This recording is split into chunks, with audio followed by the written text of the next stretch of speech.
If you're trying to enter cybersecurity but you are confused between SOC, cloud security, GRC, penetration testing and incident response, then today's topic may be a very good option for you. In this video, we are going to talk about vulnerability management as a cybersecurity career path. Now, this is one of these areas that is very important for every organization, but many beginners don't understand it properly. When people hear vulnerability management, they often think it is just running a scanner and sending a report. But in reality, vulnerability management is much more than that. It is about identifying weaknesses, understanding the real risk, prioritizing what needs to be fixed first, working with different teams, tracking remediation, and helping the business reduce cyber risk in a practical way. So in this video, we will cover what vulnerability management is, what responsibilities you may have in this role, and what skills and knowledge you need. You also need to understand what kind of a person is suitable for this career path, what tools you may come across, and what roles you can move into later. And finally, what certifications or qualification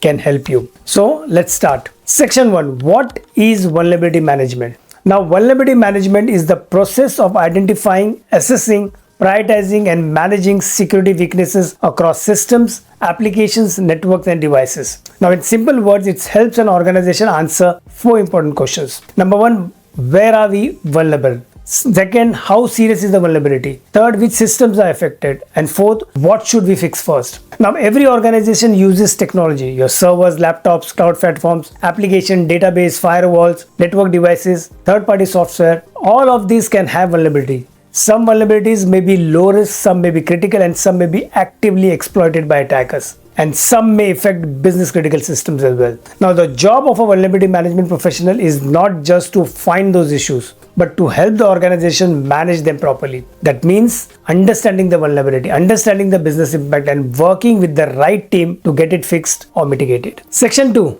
What do you do at a junior level? Now, at a junior level, your role may be more focused on supporting the vulnerability management team. You may help identify potential vulnerabilities in system. You may assist with vulnerability scan. You may review scan results. You may help prepare reports. You may track remediation progress. You may also support different projects and initiatives where vulnerability management input is needed. For example, if a new system is being deployed, the team may need to check whether the system has known vulnerabilities. If a new application is going live, the team may need to confirm that security testing has been completed. If a critical vulnerability is announced publicly, the team may need to find out whether the organization is affected or not.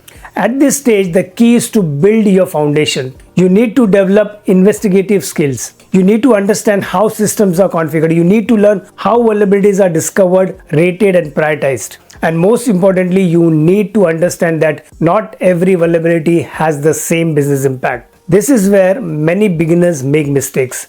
They see critical in a tool and think everything must be fixed immediately. But in real organization, you also need to consider exposure, exploitability, business criticality, compensating controls, and whether the system is internet facing or internal. That is what makes this role interesting. Now, section 3, what happens as you gain experience? So as you gain experience, your responsibility increases. You may start performing and interpreting vulnerability scans independently. You may also work with infrastructure teams, application teams, cloud teams, and security operation teams. You may help prioritize remediation. You may support incident response when vulnerabilities are linked to security incidents. You may analyze root causes and lessons learned. You may also contribute to improving the vulnerability management process itself. For example, you may ask, are we scanning all assets? Is our assets inventory accurate? Are critical vulnerabilities being fixed within agreed timeline? Are teams accepting risk without proper approval? Are we reporting vulnerability risk clearly to management? Are patching failures being tracked properly? At a more experienced level, you are not just running scans. You are helping drive organizational changes. You are helping the businesses move from reactive vulnerability fixing to a more mature risk-based vulnerability management approach. Section 4. What tasks are you likely to undertake? Now let's talk about the actual tasks you may do in a vulnerability management role. One common task is staying informed about new vulnerabilities in software and hardware. For example, a new vulnerability may be announced in Microsoft, Cisco, Fortinet, Palo Alto, Apache, VMware, or a widely used open source library. Now the organization need to know whether they are affected or not. So you may need to research the vulnerability, understand the impact, check whether your organization uses the affected product, and then support remediation planning. Now another task is conducting network and application vulnerability scan. This may include internal infrastructure scan, external scan, web application scans, cloud environment scan, or an authenticated scans. You may use tools like Nessus, Rapid7, Inside VM, Qualys, Burp Suite, Nmap, HP Web Inspect, SSCM, or other enterprise tool. You may also support patch compliance. Now this means checking whether systems are being patched within the agreed timelines. For example, critical vulnerabilities may need to be fixed within a shorter period, while the medium or low vulnerability may have longer timelines. So you may also support compliance requirements such as PCI DSS, where organizations need to demonstrate that vulnerabilities are identified and remediated properly. You may work with internal and external teams including IT operation, infrastructure, application owners, auditors, and sometimes client. In some roles, you may prepare vulnerability reports for clients or senior stakeholders. And this is where communication becomes very important. A good vulnerability management report should not just be a long list of technical findings. It should clearly explain the risk, impact, priority, affected assets, recommended actions, and ownership. Section 5. Common job titles in vulnerability management. Now let's look at some job titles you may see in the market. For entry-level to mid-level roles, you may see titles like Vulnerability Management Analyst, Vulnerability Scanning Specialist, Cybersecurity Vulnerability Analyst, Infrastructure Analyst, Vulnerability Management IT Security Analyst, Infrastructure Engineer with SSCM or Vulnerability Remediation Focus. For senior roles, you may see titles like Senior Vulnerability Analyst, Lead Threat and Vulnerability Analyst, Senior IT Security Analyst, Vulnerability Manager, Threat and Vulnerability Management Lead. Now sometimes the title may not directly say Vulnerability Management, but the responsibility may still be related. For example, some infrastructure roles involve patch remediation. Some SOC roles includes vulnerability triage. Some GRC roles involves tracking vulnerability risk and compliance. So when you search for jobs, don't only search for one exact title. Search based on responsibilities as well. Section 6. What knowledge do you need? Now to succeed in vulnerability management, you need knowledge across multiple areas. First, you need basic understanding of security operations and incident management. You should understand how secure systems are configured, operated, monitored, and maintained. Now, you should know how security incidents are detected and how vulnerabilities may contribute to incident. Second, you need some understanding of web and application securities. Many vulnerabilities exist in web applications, APIs, mobile applications, and backend services. You don't need to be a full penetration tester on day one, but you should understand common issues like injection, broken access control, authentication issues, insecure configuration, and exposed sensitive data. Third, you need knowledge of malware and attack techniques. This helps you to understand how attackers exploit vulnerabilities. If you know how attackers think, you can prioritize vulnerabilities better. For example, a vulnerability that is actively exploited in a wild should usually receive more attention than a theoretical vulnerability with no known exploit.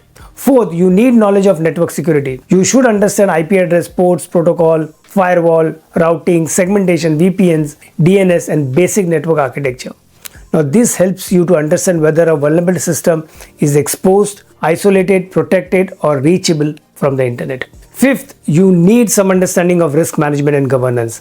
This is very important. Vulnerability management is not only technical, it is about risk acceptance, remediation timelines, policy, compliance, reporting, and accountability. Section 7. What personal qualities do you need? Now let's talk about personal attributes. A good vulnerability management professional should be curious. You need to ask questions. Why is this vulnerability appearing? Is the asset still active? Is the scan result accurate? Is this a false positive? Who owns this system? Why this is not been patched? Is there a compensating control? You also need a problem-solving mindset. In real organization, not everything is simple. Sometimes a patch cannot be immediately applied because it may break a business application. Sometimes a legacy system cannot be upgraded quickly. Sometimes the asset owner is unclear. Sometimes the scanning tools gives too much noise. Your job is to help the organization make sensible decisions. You also need prioritization skills. Not every vulnerabilities can be fixed at the same time. You need to understand which issues need immediate attention and which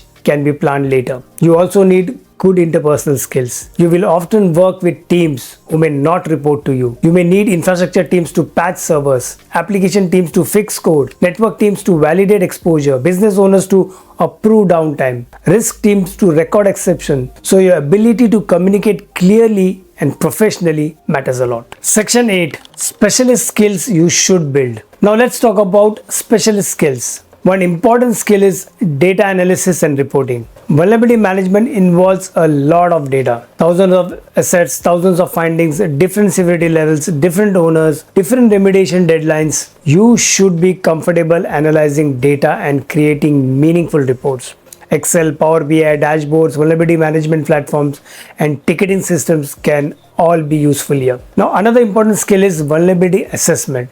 You need to understand CVEs, CVSS scores, exploitability, asset criticality, remediation advice, and compensating controls. You should know how to read vulnerability details and translate them into practical actions. Patch management is also important. You need to understand how patches are deployed, why patches fail, how SSCM or similar tools may be used, and how remediation is tracked. Network scanning skills are also useful. Tools like Nmap, Nessus, Rapid7, Qualys, Burp Suite, AppScan, and Web Inspect may appear in job description, but remember, don't just learn the tool's buttons. Learn the purpose behind the tool. Why are you scanning? What are you trying to validate? What does the result mean? What action should follow? Asset management is another critical area. This is often underestimated. If an organization does not have a good asset inventory, vulnerability management becomes very difficult. You cannot protect what you cannot see. So knowing how assets are discovered, classified, owned, and maintained is very useful. Section 9. What experience can help you to transition into this role?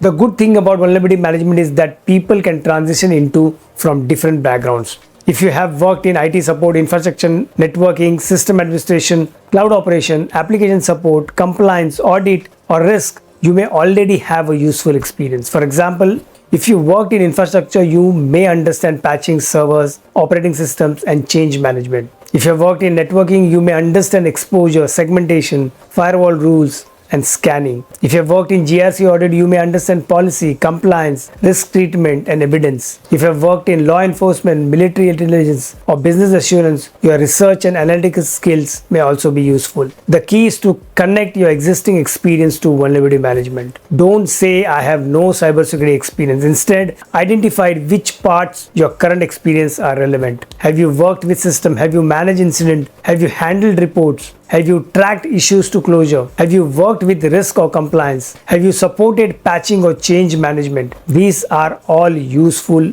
building blocks. Section 10. Where can this career path take you? Now, vulnerability management can open doors to many other cybersecurity areas. You can move into incident response because vulnerabilities are often linked to breaches and exploitation. You can move into cyber threat intelligence because understanding threats and exploited vulnerabilities is a big part of prioritization. You can move into digital forensics, especially if you become interested in understanding what happened after a compromise. You can move into network monitoring and intrusion detection because vulnerability knowledge helps you understand what attackers may target. You can also move into cybersecurity governance and risk management because vulnerability management is closely linked to risk reporting, compliance, and governance. With experience, you can become a senior vulnerability analyst, vulnerability management, threat and vulnerability management lead, or even move towards security architecture. In fact, vulnerability management is a very strong foundation for security architecture because it teaches you how weakness appear in real environment, how an organization actually manage risk. Section 11. Certification and qualification. Now let's talk about certifications. For beginners, you can start with foundational certification like Security Plus, Network Plus, or equivalent cybersecurity fundamentals training. If you are interested in Microsoft environment, learning Microsoft security and endpoint management can be useful. For vulnerability management specifically, tool-based training can help, such as Nessus, Qualys, Rapid7, Burp Suite, or other platform used in your target job market. If you are moving towards governance and risk, certification like ISO 27001, CRISC, or CISM can be useful later. If you want to go deeper into technical testing, then web security, cloud security, and penetration testing certification may be also useful. But my advice is this: don't collect certification without practical evidence. Build some projects, run a basic vulnerability scan, you build your own lab, document findings, prioritize them, write a remediation plan, create a small report as if you're presenting to a manager. That one practical project can teach you more than just reading theory. Section 12. Is vulnerability management a good career path? Yes, definitely. Especially if you like analysis, investigation, reporting, coordination, and practical risk reduction. It is also a good path for people who do not want to start directly in penetration testing or SOC, but still want a strong cybersecurity role. Now, this field needs both technical understanding and business communication. You need to understand vulnerabilities, but you also need to explain why they matter. You need to use tools, but you also need judgment. You need to work with data, but also with people. So, if you are a beginner, start by learning networking, operating systems, web basics, cloud basics, and security fundamentals. Then learn how vulnerabilities are identified, scored, prioritized, and remediated. And most importantly, practice writing simple, clear, risk-based reports. Because in real cybersecurity jobs, the person who can explain risk clearly is often more valuable than the person who only knows how to run a tool. So if you are exploring cybersecurity career path, vulnerability management is definitely worth considering. It gives you exposure to infrastructure, application, cloud, risk, compliance, incident response, and business stakeholders. And that makes it a very strong foundation for long-term growth in cybersecurity. If you found this video useful, subscribe to the channel because I will continue covering practical cybersecurity career path, skills, and real-world guidance for students, beginners, and career switchers. Thank you for watching, and I'll see you in the next video.